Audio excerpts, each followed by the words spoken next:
കുറച്ചുകൂടെ നന്നായി എന്ന് തോന്നുന്നു. അത് എഴുതി കഴിഞ്ഞപ്പോൾ എൻ്റെ ഉള്ളിലുള്ള ഒരുപാട് ദുഷ്ടും വയലൻസും ഒക്കെ ഞാൻ അതിൽ എഴുതി വെച്ചിട്ടുണ്ട്. അതുകൊണ്ട് ഞാൻ കുറച്ചുകൂടെ നന്നായിട്ടുണ്ടെന്നാണ് എൻ്റെ ഒരു പ്രതീക്ഷ.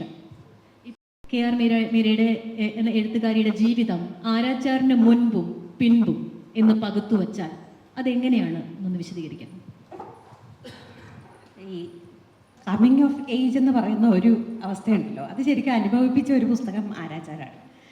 പല രീതിയിലും ആരാച്ചാർ എൻ്റെ ജീവിതത്തിലെ വ്യക്തിപരമായും എഴുത്തുകാരി എന്ന നിലയിലും, അതിനെ പാഷൻ എന്നാണ് നമ്മൾ സാധാരണ വിളിക്കുന്നതുകൊണ്ട് തൊഴിൽപരമായി ഒന്നും പറയാൻ പറ്റില്ല, പക്ഷേ എഴുത്തുകാരി എന്ന നിലയിലും ജീവിതത്തെ രണ്ടായി പിളർന്ന ഒരു പുസ്തകമാണ്. അതിന് മുമ്പുള്ള ഞാനേ ആയിരുന്നിട്ടില്ല ആരാച്ചാർ എന്ന പുസ്തകത്തിന് ശേഷമുള്ള എൻ്റെ ഞാനോ അല്ലെങ്കിൽ എൻ്റെ ജീവിതമോ.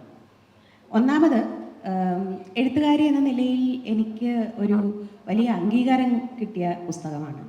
ഒരുപാട് അംഗീകാരങ്ങൾ പുറത്തുനിന്ന് കിട്ടിയ പുസ്തകമാണ്.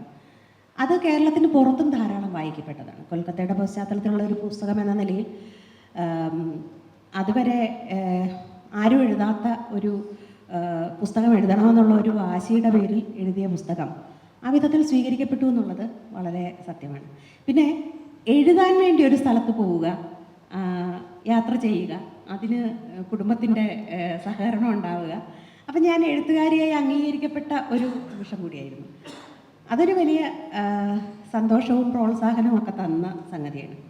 നമ്മൾ ധൈര്യത്തോടെ ഓക്കെ ഞാൻ എഴുത്തുകാരിയായി, ഞാൻ എഴുത്ത് എന്ന് പറയുന്ന ഒരു വലിയ സർഗാത്മകതയുടെ ഒരു വലിയ ലോകത്തേക്ക് ഞാൻ പ്രവേശിച്ചു കഴിഞ്ഞു എന്ന് എനിക്ക് തന്നെ അനുഭവപ്പെട്ട ഒരു പുസ്തകമാണ്.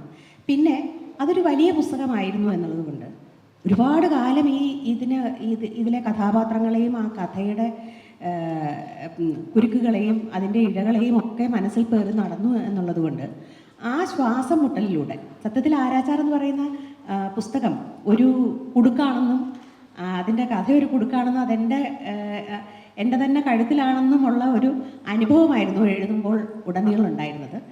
അന്ന് ആ ഒരു ശ്വാസം മുട്ടി പിടയലാണ് വാസ്തവത്തിൽ എഴുത്തെന്നും ആ പിടച്ചിലിൽ നമ്മൾ കാണുന്ന വല്ലാത്ത ദൃശ്യങ്ങൾ അതുവരെ ഇല്ലാത്ത ഉൾക്കാഴ്ചയാണ് നമുക്ക് തരുന്നതെന്നും ബോധ്യപ്പെടുത്തിയ ഒരു പുസ്തകമായിരുന്നു. അതാണ് ആരാച്ചാർ എന്ന പുസ്തകം എൻ്റെ മുമ്പുള്ള മീരയെ അല്ല ഇപ്പോൾ വിഷാദ രോഗം എന്താണെന്ന് ഞാൻ അറിഞ്ഞത് ആ പുസ്തകം എഴുതി കഴിഞ്ഞിട്ടാണ്. ഇപ്പോൾ അത് വല്ലാത്തൊരു നമ്മളിലേക്ക് തന്നെ